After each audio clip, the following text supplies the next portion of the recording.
Olá, olá, boa tarde! Vamos chegando, povo de Deus! Bora bater um papo hoje com o autor.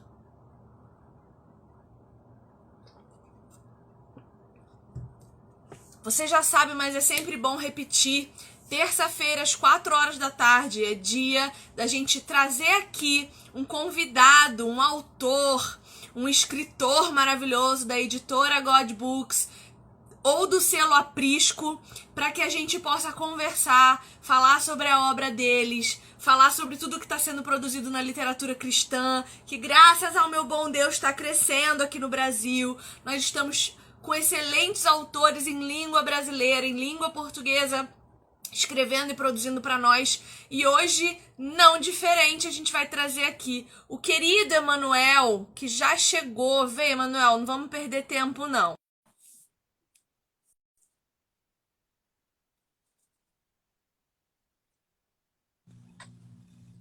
Emanuel, querido! Olá, Viviane. Boa tarde, tudo bem? Bem, você, seja muitíssimo bem-vindo aqui nesse canal. Eu que agradeço. Para mim é uma honra estar com vocês aqui.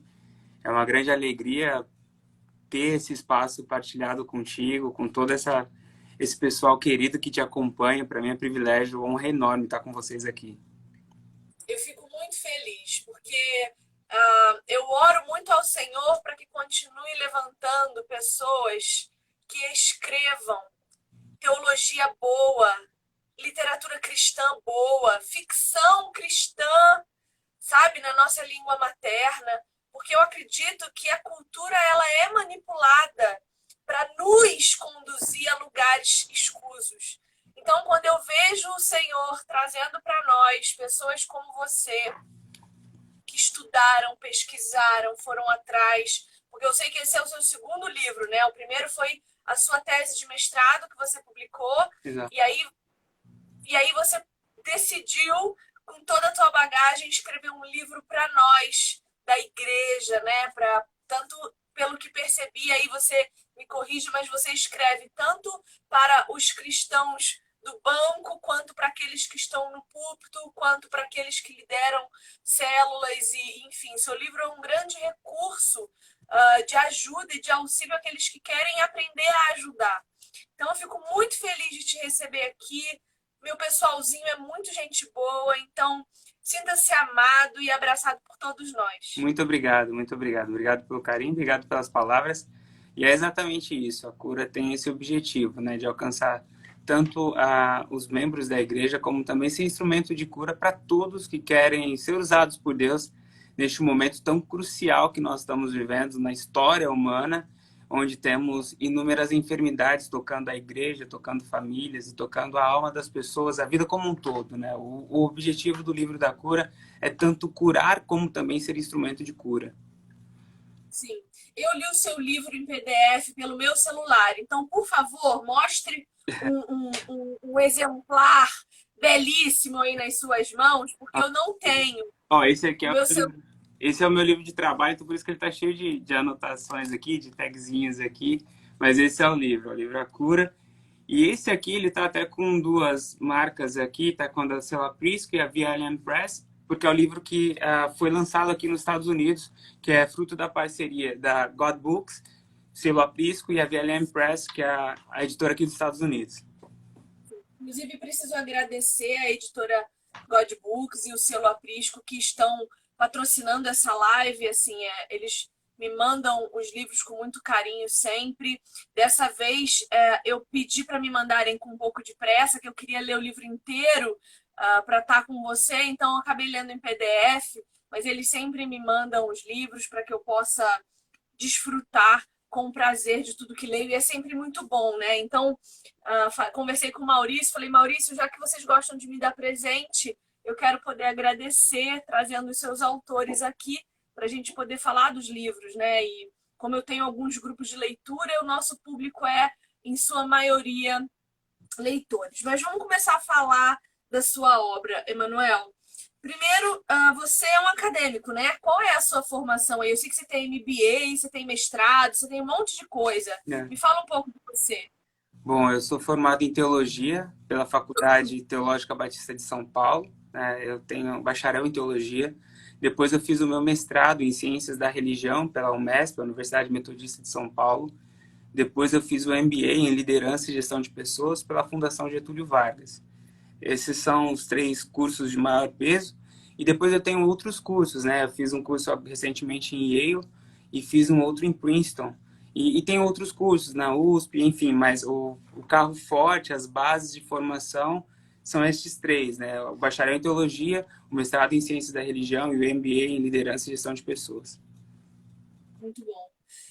O que que você acha que essa tua bagagem, porque estar na universidade é lidar com pessoas. Uhum, E além de tudo, você é pastor, né? Eu também sou uma universitária, mas infelizmente eu ainda não pude ir presencialmente para universidades confessionais. Eu estudo em universidade pública.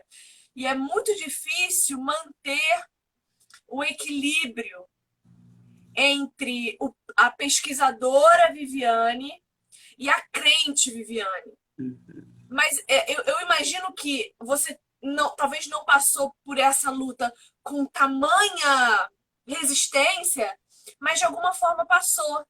E o interessante a teu respeito é que eu fui perguntar sobre você, queria saber sobre você, e o que eu mais escuto a seu respeito é: ele é um querido, ele é manso, ele é um fofo, ele é muito gentil, ele é um gentleman. É só o que eu ouço falar de você.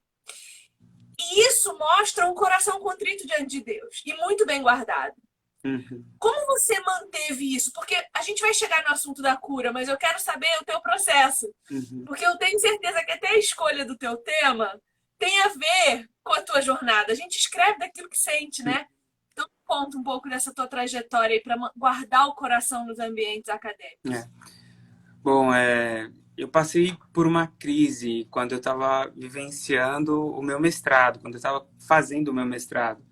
Essa crise ela foi tanto física, porque eu entrei num estado de estresse absurdo. Eu fui parar 5 vezes no hospital com crise de estresse, pânico.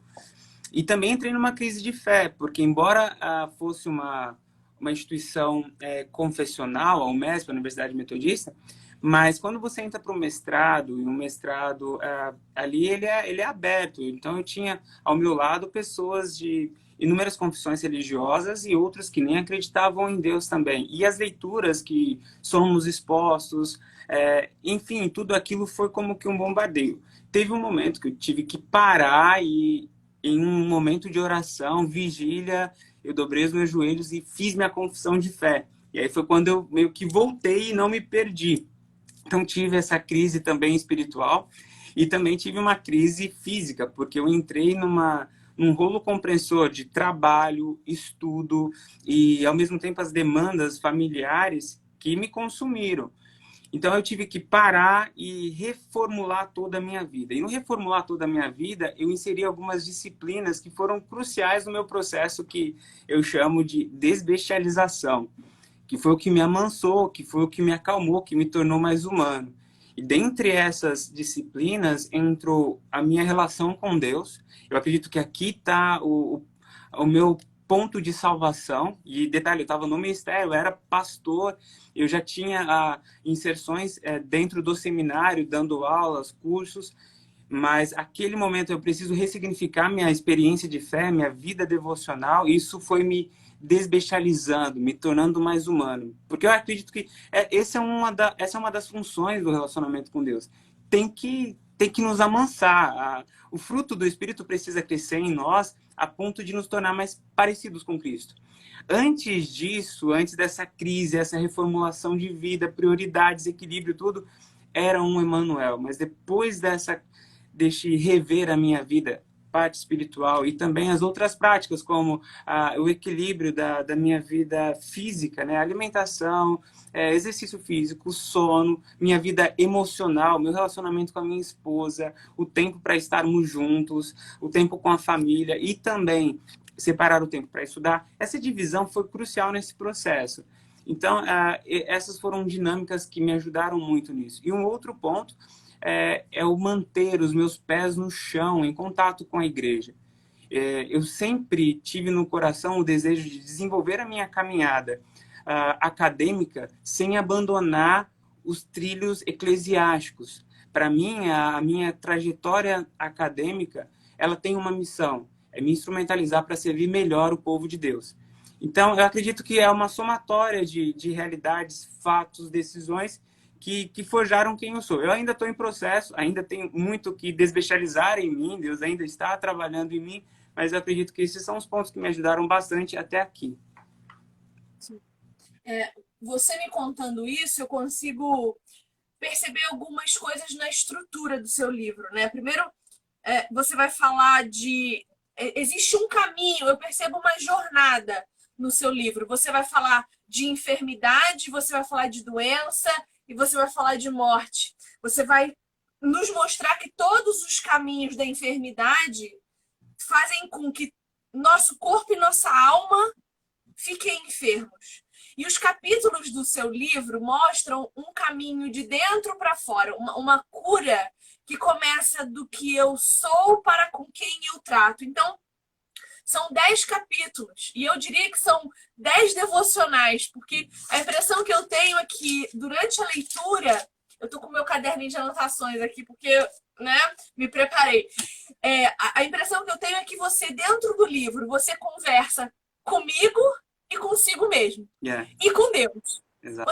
Você trava diversos diálogos ali dentro. Você se pergunta coisas. Dá para perceber que você, ao mesmo tempo que você nos está trazendo questões, você também está se questionando. E ao passo em que você nos traz a resposta, parece mesmo um trabalho acadêmico, em que eu apresento os objetivos, o alvo das minhas perguntas, e aí, ao longo da leitura, junto com o leitor, eu vou construindo o caminho para as respostas. Então, você começa com a cura do desânimo, das emoções e dos traumas, que é a tríade para eu construir a cura dos relacionamentos, do sexismo, da espiritualidade, que são mais um pilarzinho que você constrói para falar de família, ansiedade, e aí eu imagino, você me corrija, que você colocou ansiedade aqui entre família e igreja, porque existe uma linha muito esticadinha entre a minha responsabilidade na minha casa e a minha responsabilidade com Deus. E depois a cura da terra. Você amplia para uma noção de nação. Eu estou entendendo certo? Foi esse o trajeto que você traçou? Muito bom, muito bom. É isso mesmo. A lógica é essa. A lógica é de dentro para fora e do menor para o maior. Partindo do eu para o nós, partindo da minha interioridade para minha exterioridade, para minha parte de fora, para os meus relacionamentos. E é nesse contexto que o livro acontece, é nessa realidade, é nessa lógica.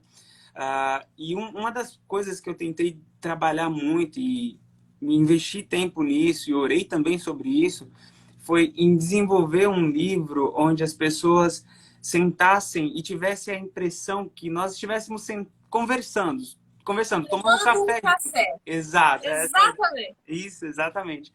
Então, assim, por quê? Esse livro, o meu primeiro livro é um livro totalmente acadêmico. Ele é a dissertação de mestrado em formato de livro. E quando Qual foi o tema? Lágrimas do Mundo e a Resposta de Deus, uma análise da responsabilidade da igreja. Eu falo sobre a matriz da responsabilidade da igreja, a sua responsabilidade social, como a evangelização e a minha responsabilidade social não são coisas excludentes, mas elas andam juntas. E aí eu falo sobre o Pacto de Lausanne, falo Seu sobre... coração queima. Exato. Eu acredito, até a minha trajetória acadêmica e até o livro acadêmico, ele fala de igreja, né? É o que Deus me chamou para ser. Deus me chamou, antes de me chamar para ser um acadêmico, me chamou para ser pastor. E antes de me chamar para ser pastor, me chamou para ser filho. Então é essa lógica, filho, pastor e acadêmico. E aí a ideia é essa, sabe? No primeiro livro ele foi muito acadêmico. E muita gente de igreja comprou meu livro. Só que eu acredito que esse primeiro livro, as pessoas pararam talvez na 5ª, 10ª página, porque é uma leitura mais pesada. E isso gerou uma dívida dentro de mim. Falei, poxa, eu preciso escrever agora um livro para a igreja. E que não seja pesado, que seja leve, que seja gostoso, que toque a alma, não apenas o intelecto. E eu acredito que que foi isso também que me moveu a escrever nesse formato, né, de um diálogo. Muito bom. O conceito que você traz é muito nítido, que é o conceito de integralidade. Uhum. Nós, como seres integrais, que temos aí uma tricotomia a respeitar, né? Uhum. Nós somos um corpo que adoece, uma alma que enfraquece, e um espírito que precisa se alimentar. Então, isso é muito claro para mim na leitura que faço, né? É... Bom, outra coisa que eu percebo no seu livro, que é muito fácil para qualquer um ler, que você começa sempre fazendo perguntas, Uhum. né? Você sempre traz à tona algumas questões que são difíceis, mas que são muito legais de a gente pensar. Então, eu queria que você me dissesse qual era a tua ideia com relação ao eu lendo individualmente e ao eu lendo coletivamente, porque eu vi um livro que dá para trabalhar em grupo de estudo, por exemplo, né? A gente aqui, eu tenho esse hábito, eu acredito que grupo de estudo forma uma igreja mais saudável. Uhum. E o teu livro é um objeto muito bom para trabalhar, não só no individual, mas também no coletivo. Essa ideia te passou? Sim. Esse livro ele tem essas duas, pelo menos duas funções, né? De conversar com uma pessoa sozinha e colocar um grupo para conversar, né? Eu começo sempre os capítulos trazendo uma apresentação da enfermidade, da doença em questão, né? Eu faço primeiro esse diagnóstico.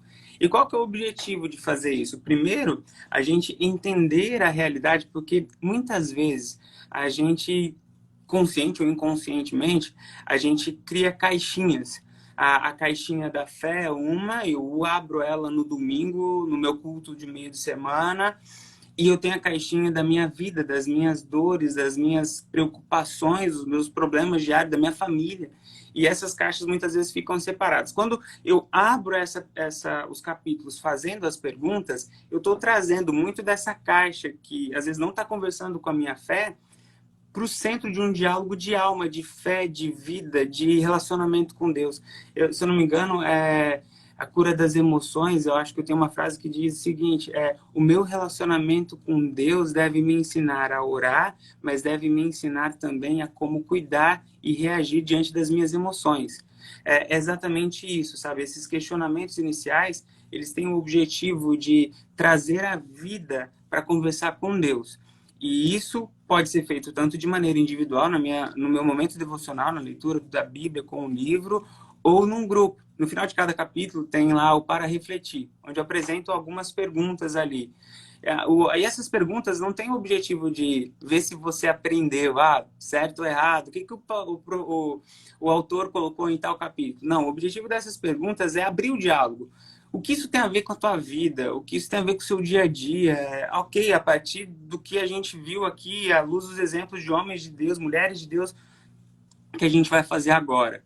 Então, essas perguntas têm o objetivo de nos fazer refletir, porque a nossa fé não é uma amputação da nossa razão. A nossa fé, ela nos ajuda a pensar melhor, nos ajuda a enxergar o mundo, as pessoas, as relações de uma maneira melhor. Então, as perguntas é para nos fazer pensar. E algumas delas são bem difíceis, né? Algumas a gente vive uma crise, né? E parece, poxa, e agora? O que a gente vai fazer? Como é que vai sair desse questionamento? E a ideia é essa mesmo, é gerar crise, porque a nossa fé, ela sobrevive às nossas crises. Uma fé que não sobrevive à crise não é uma fé verdadeira. Sim.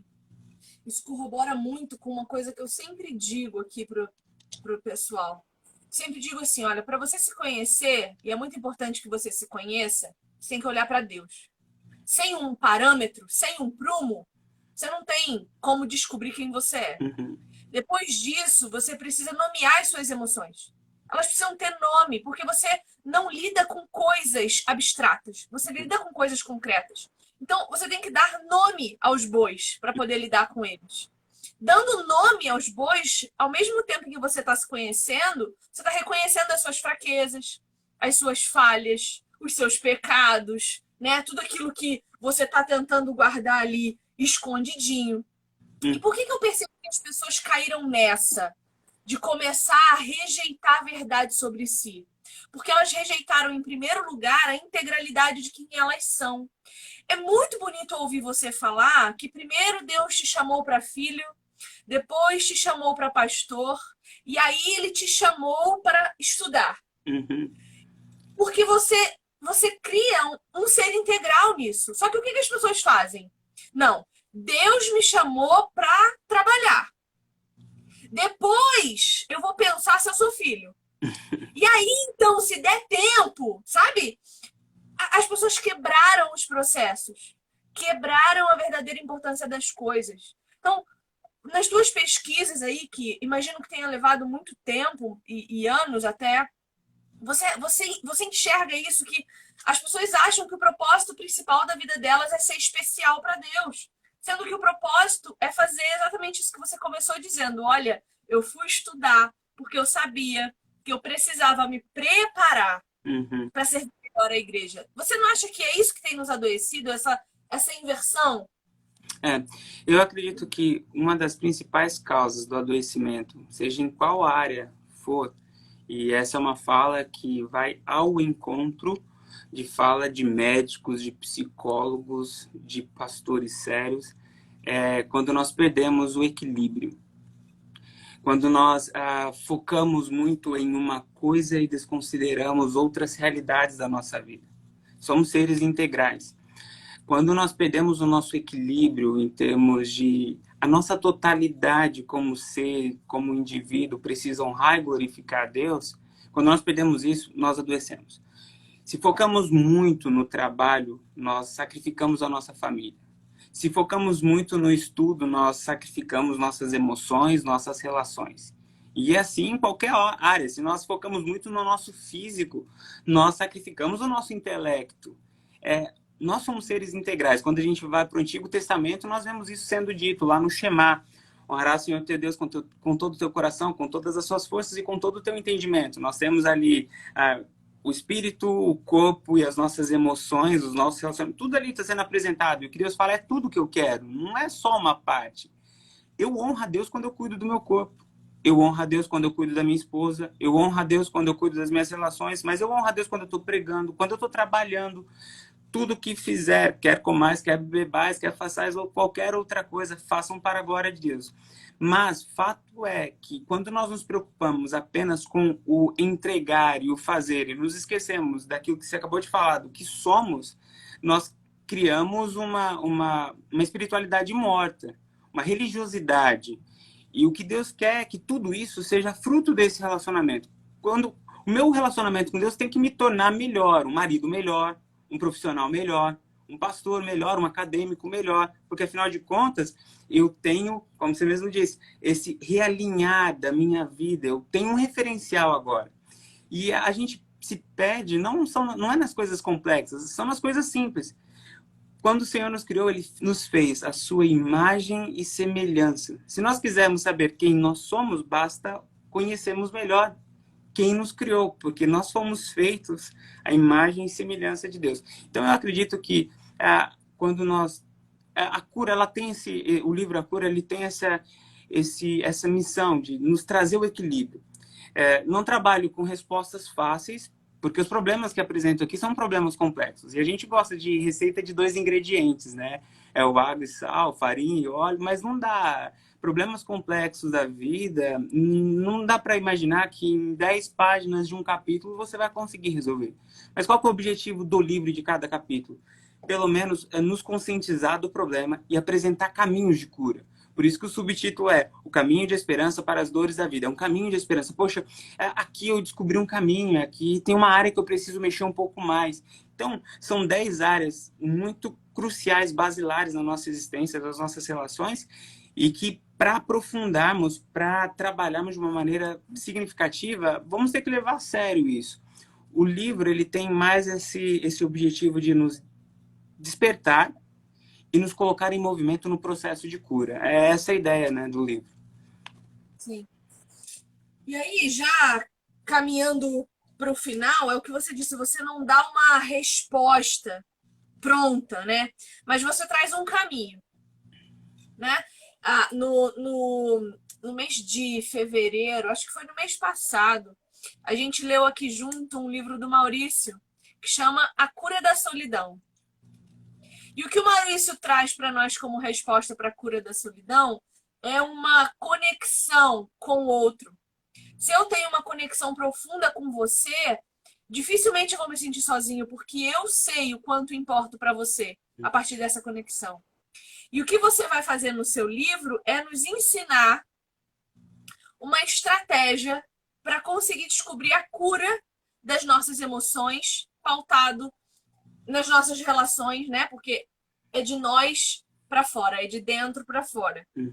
E aí eu percebo que você traz três bases, como fala? Três bases de pensamento aqui. Primeiro, identificação do problema. Você começa todos os seus capítulos diagnosticando quem está lendo. Esse é o meu lado Então, acadêmico. se eu descobrir ali um pedacinho de mim, eu já sei que eu preciso prestar mais atenção naquele capítulo. Uhum. Ou, se eu não sei que eu sou aquilo, eu vou descobrir lendo o teu diagnóstico. Só que depois disso, você vai para a segunda base de pensamento. Porque é um entender, pensar e fazer. Exato. Parece que é isso que você faz. Então, É o crer, pensar e agir, e a primeira parte, o diagnóstico. isso. Crer, é porque eu preciso acreditar naquilo que sou, Exato. certo? Tá. No pensar, você mostra para nós que a gente tem que saber o que a Bíblia fala a respeito disso, porque a Bíblia tem um monte de gente igual a gente, Uhum. e também o que a ciência pode nos dizer a esse respeito. É. E, Por favor. e aí a terceira base é o que eu faço agora? Isso. O que eu faço com isso? Exato. Entendi, compreendi. Sei o que Deus fala. Sei como a ciência pode me ajudar. Eu faço o quê? Como eu saio da paralisia? Todos os capítulos, eles seguem exatamente essa estrutura. Primeiro, um diagnóstico, para que a gente saiba exatamente sobre o que estamos falando. Por exemplo, quando o primeiro capítulo é anunciado como a cura do desânimo, eu preciso falar de que desânimo eu estou falando. Não é o desânimo da segunda-feira, de acordar, poxa, eu tenho que trabalhar, eu tenho que ir para a faculdade. Não, o desânimo que nós estamos falando é um que está relacionado ao desânimo da vida, é o sentir quebrado, destruído por dentro, é quando eu estou desanimado do meu casamento, eu não estou querendo tocar mais isso, eu estou desanimado da minha fé, eu estou desistindo da vida. Então, primeira parte de todos os capítulos eu faço a definição de qual é a enfermidade, falo um pouco sobre a realidade dela nos nossos tempos. Então, por exemplo, quando eu vou falar sobre a cura da igreja, eu trago alguns números de igrejas que estão fechando, da realidade, como a pandemia também afetou isso. Primeira parte é isso. A segunda parte, quando eu vou tratar o crer, é quando a gente fala, ok, Deus, diante de tudo isso, o que o Senhor tem a me dizer? O que o Senhor tem para me falar sobre esse quadro? E a gente vai ouvir o que Deus tem a dizer sobre aquele ponto. Aí entra a fé. Depois, o pensar. É aqui onde a gente começa a analisar a questão de uma maneira tanto teológica como também acadêmica, científica. Mas tudo isso sem o preciosismo acadêmico. Eu vou entender de uma maneira lógica como funciona, porque a gente vai falar de emoções, a gente vai falar sobre traumas. E aí eu trago tanto a parte de neurociência, um pouco de psicologia, falo um pouco sobre ciências sociais, enfim, coloco no pensar como encarar aquele problema, como enxergar aquilo, porque a forma como eu enxergo o problema afeta diretamente nos meus sentimentos e depois nas minhas atitudes. É o que penso e afeta no que sinto, e o que sinto afeta em como ajo. Então, primeiro eu ajusto, ou vejo o que Deus tem a me dizer. Depois, como encarar essa situação. Tem cura, tem como mudar, tem como alterar tudo isso. Existe um caminho. E depois eu agir, ok? O que Deus não vai poder fazer para mim, porque é minha responsabilidade. O que só o pensar não vai ajustar, mas quais são as atitudes práticas do dia a dia? Ok, terminei esse capítulo. Como é que eu vou mexer agora nessa área na minha vida? E vem com algumas dicas, alguns conselhos, alguns insights sobre o que fazer. Então, todos os capítulos, 10 capítulos, têm exatamente essa estrutura. Diagnóstico, crer, pensar e agir. Muito bom. Agora, fazendo uma pergunta para você, talvez mais pastoral do que como autor, né? Já que você é pastor e dá para ver o seu amor pelo que você faz, como que você acha que a gente pode lidar diante de um mundo tão hedonista, tão imediatista, tão invasivo, tão culturalmente manipulador, com essas três esferas, que no final são a nossa esfera espiritual, emocional e física.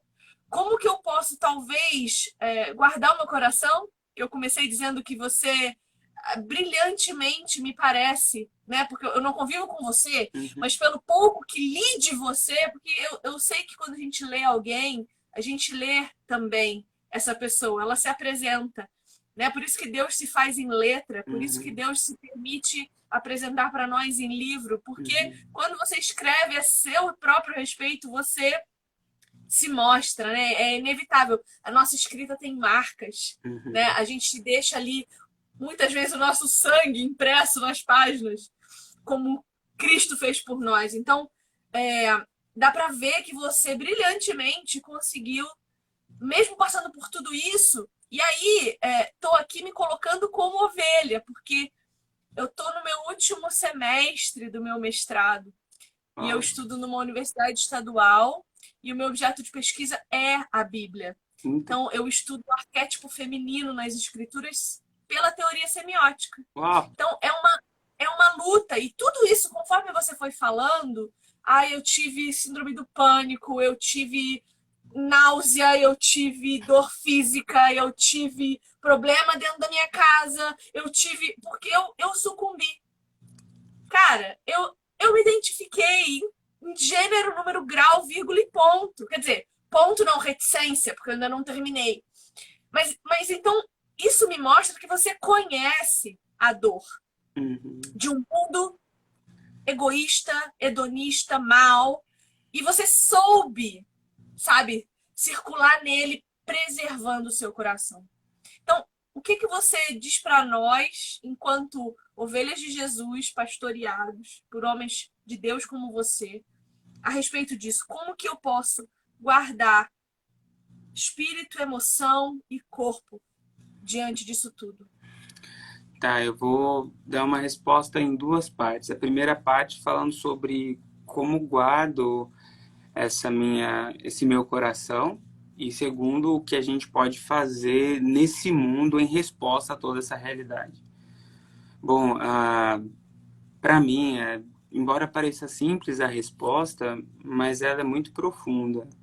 Relacionamento com Deus, sabe? As práticas devocionais, elas afetam, elas mudam, elas transformam, funciona, o evangelho funciona. Isso é maravilhoso, sabe? Acordar todo dia, dobrar o joelho, pai, eu preciso conversar, tá pesado, tá difícil. Pai, obrigado, foi muito bom o que aconteceu. Abrir a Bíblia, ouvir o que Deus tem para falar. Isso vai mudar tudo. Como eu vou me relacionar com os médicos, como eu vou relacionar com a minha agenda do dia, como eu vou me relacionar com o próximo. Isso vai me alinhar. O meu relacionamento com Deus tem que mexer comigo. Então, assim, para mim, o ponto de partida, o ponto que ressignificou tudo, foi o meu relacionamento com Deus. Depois disso, os meus estudos mudaram, a minha prática ministerial mudou, meu casamento mudou, meu cuidado, entender que o meu corpo é templo do Espírito Santo, que eu preciso cuidar, também veio da Bíblia. Entender que o meu intelecto foi um presente de Deus que eu preciso desenvolver. Tudo veio deste meu relacionamento. Então, assim, ponto principal é aquilo, de tudo que deve guardar, guarda o teu coração. Sabe, para que a gente não se perca com os preciosismos acadêmicos, com a fama, com a loucura do dinheiro, pela busca do dinheiro. Eu quero mais de Deus, sabe? Não perder essa chama do primeiro amor é crucial, porque senão a gente pode fazer muita coisa, mas se perder a chama do primeiro amor, a gente vai estar a ponto de ser vomitado por Deus, sabe? Não tem efeito, não tem valor, nos tornamos mornos. Esse é o primeiro ponto, sabe? Que eu falo para acadêmico, para pastor, para membros de igreja. Como está o seu amor por Deus, como está o seu amor pela palavra, como está o seu relacionamento com Deus. Isso precisa ser cultivado de tal maneira que a nossa vida seja transformada. Então aqui está o ponto, sabe? Que me salvou, e o livro nasce dessa cura. Porque eu também estive enfermo e eu ainda continuo em processo de cura. Eu ainda continuo sendo trabalhado, transformado. Mas Deus tem me guiado nesse caminho, nessa rota, nessa jornada. Essa é a primeira parte da resposta. A segunda parte é o que a gente faz diante desse mundo tão egoísta, esse mundo tão caótico. A estratégia de Deus, o plano de Deus não mudou. É a encarnação da mensagem. É além dos discursos. Nós temos que encarnar a nossa mensagem. Né? Mais do que querer convencer por teorias, eu acho que é válido toda a reflexão teológica, filosófica, toda a reflexão pautada na palavra de Deus, pautada em princípios, em lógicas claras, são válidas. Mas, acima de tudo, nós precisamos ter uma vida que denuncia toda essa realidade caótica que está à nossa volta.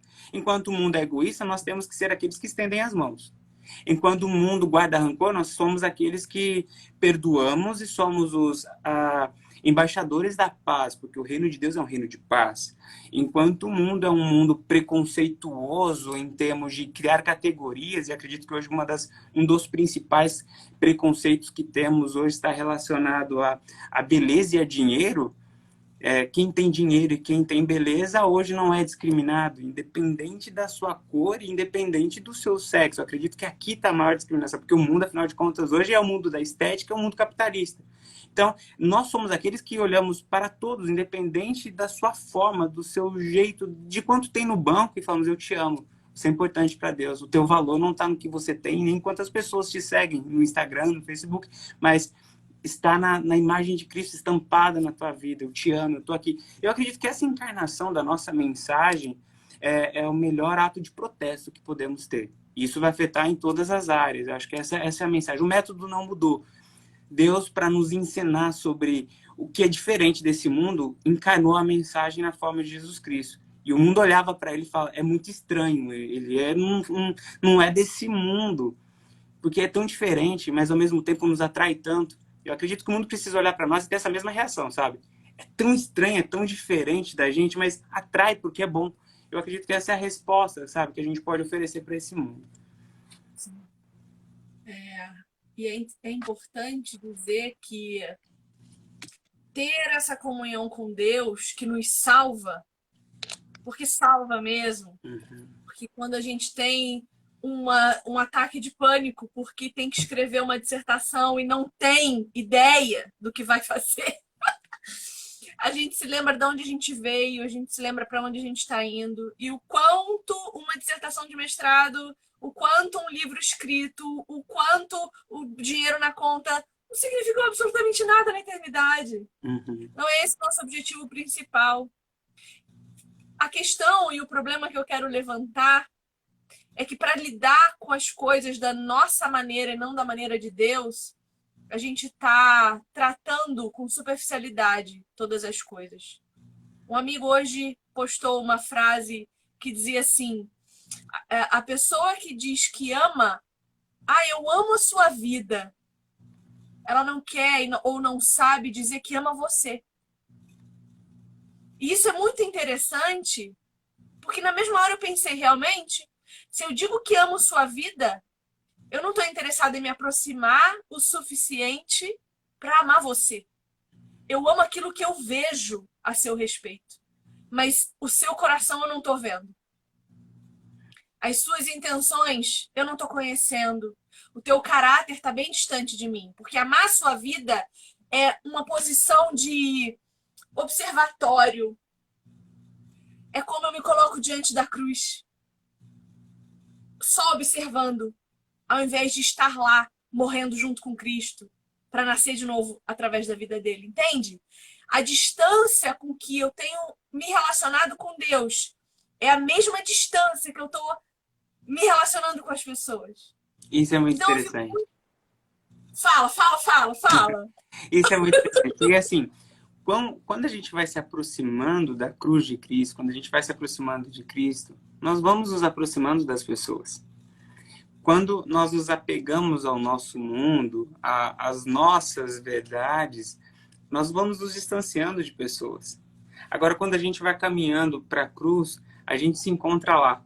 O meu relacionamento, aí é até quando eu falo sobre cura de relacionamento, e aí eu trago o exemplo do filho pródigo, né, que ele cai em si, ele volta ao pai, o pai recebe com compaixão, E eu trago também o exemplo daquele servo devedor que devia talentos e foi perdoado e depois não perdoou os talentos que o outro devia, a dívida que o outro tinha com ele. E aí eu digo, o nosso relacionamento com Deus deve curar o nosso relacionamento com o próximo.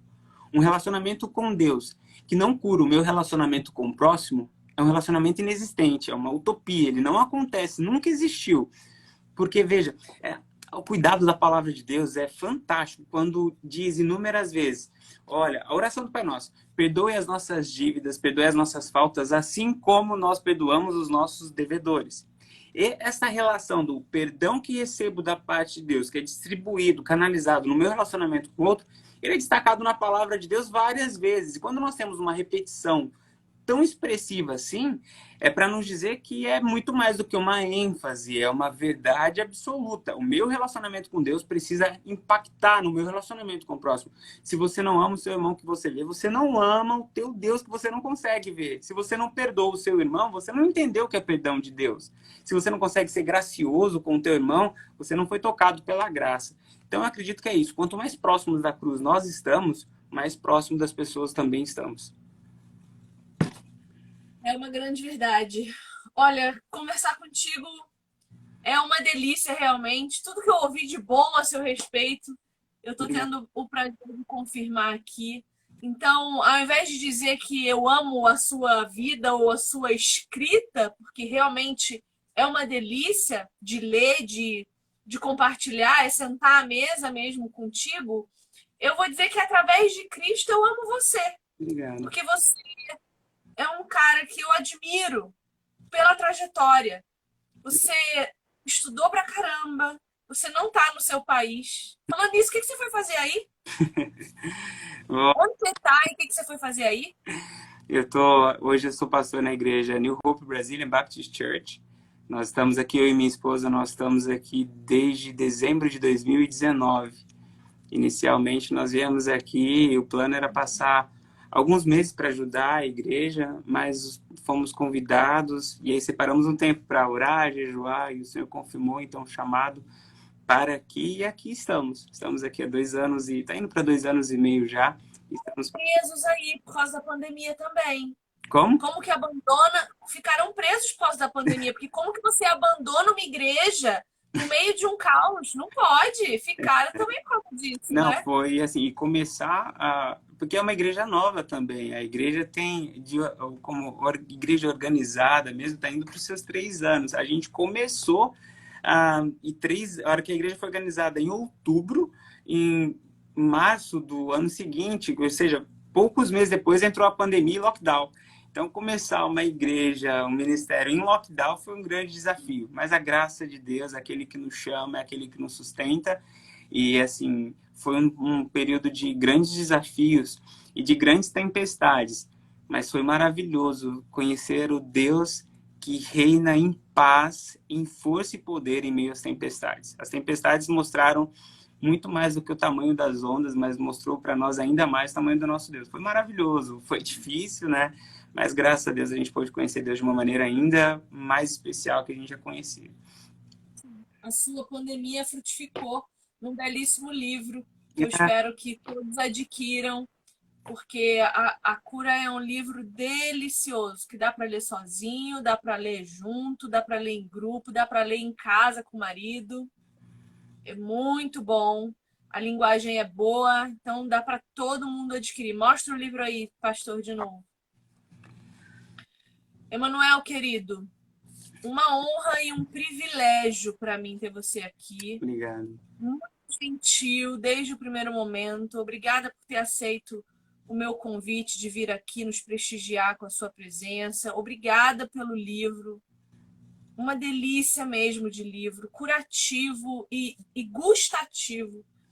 Mande aí lembranças e um abraço meu para sua esposa, porque eu tenho certeza que ela é a auxiliadora idônea, porque um homem, eu sempre digo isso, um homem de Deus com o coração no lugar certo, com a mente sã, tem uma mulher maravilhosa junto dele. Exato. Porque homem nem Homem nenhum aguenta um tranco desse Exato. sem uma mulher extraordinária. É. Então você manda um beijinho meu para ela, agradece a ela ter me emprestado você nesse tempo aqui. Uhum. E suas palavras finais, por favor. Poxa, eu agradeço cada uma das palavras ditas aqui. Me sinto de fato honrado, né, mais uma vez, por estar aqui contigo, com todo o seu público, seus amigos, né? Porque eu acompanho um pouco você também e vejo que a sua relação com o seu público é muito mais do que simplesmente pessoas que seguem e acompanham seu conteúdo, são amigos mesmo, você conversa com o pessoal, então obrigado, para mim é uma honra e eu entro nessa live aqui, né, e saio dela com um sentimento de gratidão a Deus, porque sei que entrei em um terreno santo, sagrado, porque onde tem amizade, onde tem amor, onde tem presença de Deus é terreno santo, solo santo. Então, muito obrigado mesmo por abrir esse espaço e saiba que estou aberto sempre que precisar. A gente está aqui para ser bênção, para sermos parceiros aí no reino de Deus. Totalmente aberto e grato a Deus pela sua vida. A todos que acompanharam aqui também, gratidão. E a minha palavra final que eu quero deixar a todos vocês eu não sei o que te trouxe a essa live, né, em termos de interesse, intenção, curiosidade, mas uma coisa eu tenho certeza, não foi por um acaso. E antes de começarmos essa live, eu orei por ela, e acredito que Viviane também orou, e a nossa oração era para que Deus usasse esse tempo para abençoar a tua vida. Sabe, pode ser que, além do seu interesse, existam feridas, existam dores, existam lutas que você está enfrentando que tem te machucado, e tem muitas vezes feito você pensar em desistir, em abandonar. Eu quero dizer para você que nós temos um Deus que cura. O mesmo Deus do passado, os Deus das páginas da Bíblia, é o Deus de hoje. Deus não mudou. Essa palavra, essa live, o livro, tudo tem como um objetivo ser para você um caminho de esperança. Ainda tem esperança para o seu casamento, ainda tem esperança para a sua vida, ainda tem esperança para a sua jornada, ainda tem esperança para a sua igreja, ainda tem esperança para o seu ministério, ainda tem esperança para a sua vida aqui na Terra. Se você está vivo, é porque Deus ainda tem um plano para você. Não desista. Eu vou estar orando por você. Esse livro é uma oração também para você. E que, se de tudo aqui você tiver que guardar uma frase, um pensamento, o que eu quero deixar com você é: Jesus te ama, Ele não desistiu de você, e o nosso Deus é um Deus de poder. Ele não te fez para viver algemado à sua enfermidade. Ele fez para que você tivesse vida e vida em abundância. Que Deus te abençoe e que a cura da parte de Deus venha sobre a sua vida, sua família, sua igreja, sobre a tua terra. Que Deus te abençoe. Que o Senhor continue preservando a tua mente, Emanuel. Amém. Que o seu coração continue guardadinho no coração dele. Que a vontade dele seja feita na sua vida e que você encontre tudo aquilo que você tem buscado. Bom, essa live vai estar disponível aqui no IGTV, no YouTube, o áudio também no Spotify em formato podcast. Legal. Se você quer ver, rever e mandar para todo mundo, vai ficar salvo lá. O livro do pastor Emanuel está disponível em mais de 190 países. Está no mundo inteiro esse livro. Só não está nos países que não deixam a gente entrar com liberdade. Mas entra lá no site da editora God Books. Você vai achar uma lista de todas as editoras que têm parceria conosco e que entregam esses livros nos seus lugares, nas suas cidades, a preço não de importação, mas a preço local. Então, Emanuel, um beijo carinhoso para você. Quando quiser voltar, a porta está aberta, o tapete está esticado. Obrigado. É só vir, tá bom? Muito Beijo bem-vindo a todos aqui. vocês e amo vocês em Cristo Jesus. Deus abençoe. Beijo. Tchau. Tchau, tchau.